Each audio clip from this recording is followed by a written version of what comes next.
Hi guys, this is Kel, 17th of July 2023, Monday, MAO with me once again. Now, Tom Lee is bullish and Mike Wilson is bearish.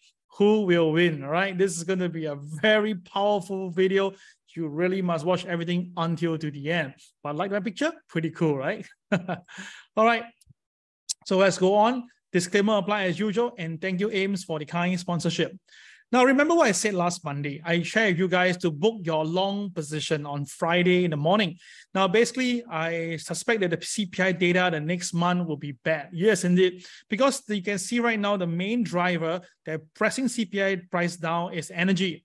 But last month and this month, especially this month, you can see the energy prices are going up. So I feel that, right, this CPI data, which is actually a bit of more like recalibrated. All right, it's actually using the last 12 months data. So I don't think that this is going to stand. I believe that this will actually end pretty badly, in my opinion. So let's discuss what happened last Friday. You can see the Dow Jones up by 113 points, but the NASDAQ and S&P drops. And that is the reason why I wanted you to take profit. So at the moment now, we can see that everybody is talking about earnings right now. So the earnings will be the main driver for this month itself. And you can see that the main thing is everybody believes that the earnings will be is better. But of course, the difference between better than expected and reality, like Citigroup, right, is better than expected, but in reality, it's down by 36% based on year to year. So something that you must watch out very closely. But of course, undeniable, United Health is the one that drives the Dow Jones up by 7% after it's reported better than expected adjusted earnings and revenue. Now, we all know that United Health is the #1 weightage for Dow Jones, so definitely a 7% move is going to push it down a little bit. JP Morgan up by 0.6%, but the thing is this, there are some counters that the banks are actually lower because even though their earnings is better, but we actually, as said again, better than expected doesn't mean that it's doing well because it's just that it's better than what the analysts actually derive with. So now the thing is this, they are saying that the default rate is still historically incredibly low, so there's no reason to concern. But the thing is this, we all know that now the mortgage loans cost is going up and there are more more companies are actually suffering potential bankruptcy. So this is something very interesting here. So we can see right now the US jobless claim unexpectedly fall last week, and that basically makes people feel that things is good. And of course, we can see that we had a PPI better than expected, 0.1%. This is really incredible. And you can see right now the Federal Reserve, the meeting probability now is actually looking at potentially a rate cut by January next year. Wow, this is really incredible. Just 2 months ago, we're looking at probably about March to April to June. Now has already shifted to January. So we all know that the CPI data from 9.1% in June 2022 have dropped very nicely. It's so nice that it's really making it incredible. The way it came down is like there's no one single month it went up. Incredible, right? So, but the thing is this, the US interest rate also went from 0% to 5%. So probably if you do the mathematics, it has its reason to be coming down in this way. So we all can see that shelter price is still going up. And this is something that the people, the Americans are not happy with. Food prices from home is about the same, no changes. The only thing that's good was electricity bills has went down a little bit because it's summer period right now. So it's lesser on that. And of course, new cars also went lower. And overall, that's why the CPI is better. But of course, shelter, food is still something that people are watching out. So people are not that happy. Now, Tom Lee has been very bullish, and he says that to have inflation, it will be needed because that is how the market goes higher, which is true because when there's inflation, excuse me, prices go up. So he feels that, right, this is needed. And that's why he believed that all market will go to all-time high. Wow. So while many people believe a recession is imminent, I think earnings season will really give us an idea and what we will know in the next couple of weeks. If a recession is not imminent, then I think a lot of folks out on the offsites that will propel the market to all-time high. Now, what he's trying to say is this. Still, a lot of people are actually at the sight of the fans waiting to come in, right? So if let's say now the earnings are really, really good and the market really is striving towards an all-time high, this will propel the people on the fans to come in to join in the fund. So that's the reason why he believed that this will actually create an all-time high pretty soon. So he believes right now, the Federal Reserve will be able to achieve a soft landing, and he believed that, right, this his S&P target has risen to 48.25. And of course, this forecast is well above the average of 42.27 by the Wall Street strategies. Yeah. Now we all know that in January 2022, that's where the S&P closed at 4796. That was an all-time high. So now 48.25. Wow, amazing. So again, I am not going to say who's right, who's wrong. I'll let you to make the final decision. Let me know in the comment box. Now, the S&P 500 right now, I want to warn you a little bit, even though that Tom Lee expect a new all-time high coming in. But where we are right now, we are about 11% from the moving average. Now, I showed you before in the previous MAO that when the market is moving up, okay, the MA will move together. And usually when it hit about 10 to 11%, usually there will be a pullback, and the pullback will come down to the moving average. So now where we are 11%, and I want you to be careful not to chase too much. Probably you can wait for a pullback to buy again if you're bullish. Yeah, that's something that I want to warn you guys at the start of this part of this video. All right, now we all know that Nick is the Wall Street is actually Federal Reserve mouthpiece, right? So he actually came in and mentioned this. He feels that right now that there will be little chance of having 2 interest rate hike. So let me show it to you right now. Now you can see the PPI data has came down to the 0.1. And of course, this is really something that people didn't expect. And for Nick, right, he says that, right, the CPI data probably won't alter the federal plan for July hike, but it may reduce the prospect of the second hike. So most officials pencil in a 2 more hike this last month, but now with the CPI, PPI data all coming down, maybe this will change a bit. So what Nick's trying to say is that this month rate hike is confirmed. Next month, the next hike is all right. This one have to take a look. That's why he's trying to tell you this, while giving you more information. So that's the reason why now the portfolio managers, some of them are actually looking at the S&P to hit 5,000. Wow. So 48.25 is not high enough, apparently. Some portfolio managers looking at 5,000 by the end of the year. Wow, this is amazing. Peter, he is actually a CFA, CAIA, and so forth.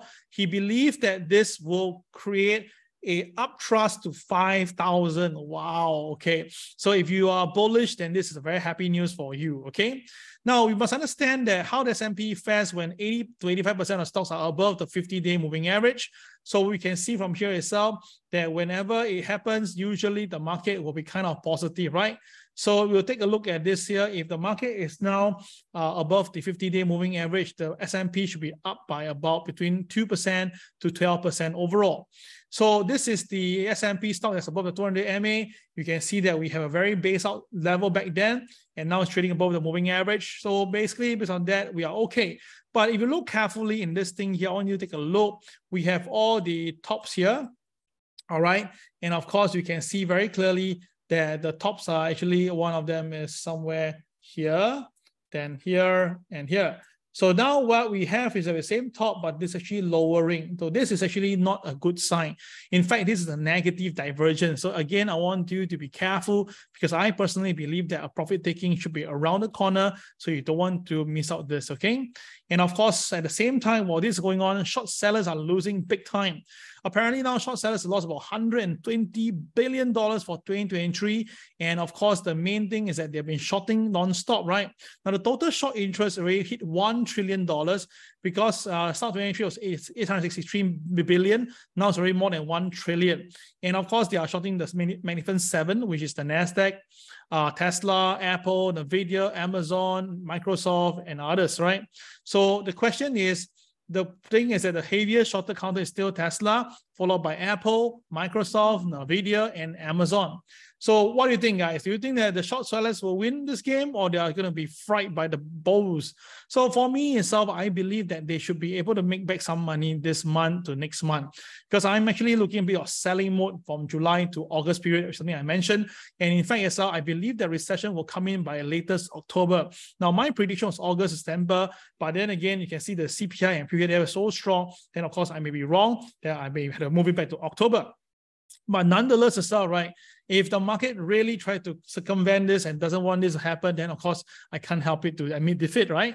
So as we all know, right, Tesla now is the highest short interest in percentage form.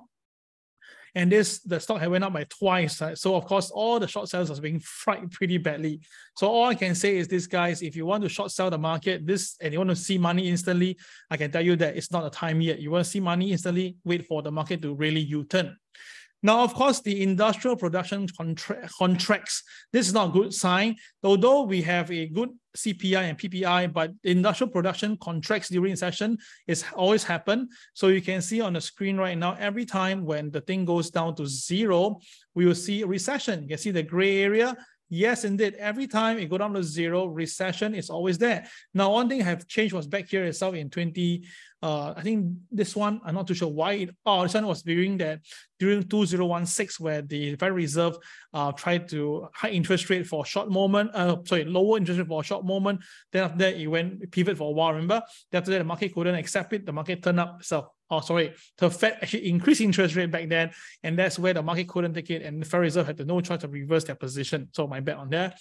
But you can see that right now, that every time it goes below the zero mark, we will definitely see a recession. So if this is 1960s until now, and it's always been very, very accurate, so I cannot see why we won't have a recession this year, all right? So watch out for this, it actually go down below zero mark. And because of that, right, the White House seemingly are happy because of the inflation coming down. It actually makes them feel that they are doing the right thing. But yes, again, you can think that you are right, but the numbers here are showing something very different. So of course, at the same time, while this is happening, the US dollar got hit very badly because market believed that there'll be no more rate hike coming in. So the US dollar got flushed down. Wow, he had lost the 102 mark at the start. And then it went all the way down towards the level that I'm looking at 99.21. I believe that the US dollar will hit this point anytime in the next 2-3 months, and that will be a lovely time to buy. But of course, with the RSI now at the lowest point for the last 2-3 years, I think that the market will do a technical buy today, which you are seeing right now. The US dollar is back to 99, the 99, 80, 90 level. So I think that if you want to buy the dollar for safety's sake, try to buy at 99.21 if you want to really go for it. Yeah. So the dollar bounced back a little bit on Friday, but because of all the economic figures. Now, some people say that the market is a bit overreacting, but I say again, we all know the fact is that if the Federal Reserve really decide to cut interest rate in the later part of the year, then of course the dollar will definitely be hit. And that's the reason why people are believing the dollar will go down to even 94 to even 90 area. Well, if that really happened itself, right, do take note the stock market will be hit at the same time. So the market is still pricing a 95% chance of a hit rate hike this month. But the thing is this right now, right, they don't think that there will be any more hike after that. So that is the reason why they suspect the US dollar still got pretty much more room to go. So the thing is, people are complaining and say, look, if the market is really inflation going down, then very simple, let my grocery bill come down, then I'll believe it. All right, going to need 3 months of deflation to bring back prices, we understand, but the shopping cart still double, triple of 3 years ago. So people are actually reflecting, giving very unhappy feedback, say that, look, if inflation is really going down, why aren't we feeling it? Why aren't we benefiting from it? And of course, this is the people are really unhappy with. So of course, we know that this Mike Wilson, all right, let me just do my little thing here. I think I have missed out this part here. Give me a short moment. Now, Mike Wilson, on the other hand, we all know have been very bearish with the market over the last few months. And of course, that basically, when he was bearish, Michael Burry was also bearish, but somehow Michael Burry have given up and now stay on the sideway or buying some shares. But you can see that Mike Wilson is still pretty engrossed with his own idealism. So let's see what he has to say. Remember? Yeah, let me just correct my PowerPoint for a while. Okay, let's go. Okay, so this is from the morganstanley.com, and you can see that Mike Wilson believes that, right, the current situation now is going to trend higher, but we need to watch out for liquidity. So another report says that, right, he says that better than fear, second quarter earnings won't be enough to send the stocks higher. And his reason is because there is too much, the earnings itself are not able to sustain the current stock prices, and also feel that right now, right, the profit warning itself will sort of come in, and the high interest rate will cause more decline on the company's end revenue. So with that, all right, even Goldman Sachs also coming in to expect the US company to meet or exceed the lower bar. But of course, once again, all these information show that Mike Wilson is still pretty confident. He believed that the earnings will not be good. And honestly, I also followed him. Right, other than the 7 magnificent bank, I think the rest of the companies may not be doing as well. All right, so you can see right now the earnings revenue graph is really at the very low 0% mark. This is nowhere in a healthy market. All right, so if you're looking at this level, where the market is like near to all-time high, I think somewhere is wrong.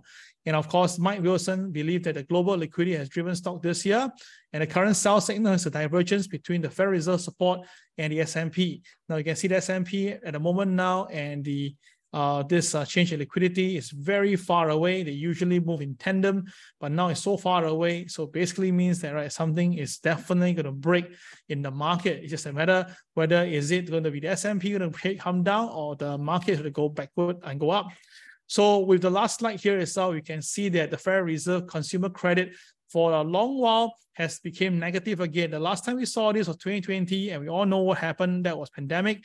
And in 2011, it happened again. We all know the stock market sold down pretty badly back then itself. So now we have another incident. So guys, what do you think will happen to the stock market? Let me know in the comment box. This is Kel signing off. Remember that I have posted a very powerful new age video for you. It's only lasts for 6 minutes. Watch it. You understand why 25th of July is going to be very critical for all the TWB students, because we believe that there will be big movement coming in for the S&P. So don't miss it, right? Like and subscribe and share this video with your friends. This is Cal signing off. Take care. Bye-bye.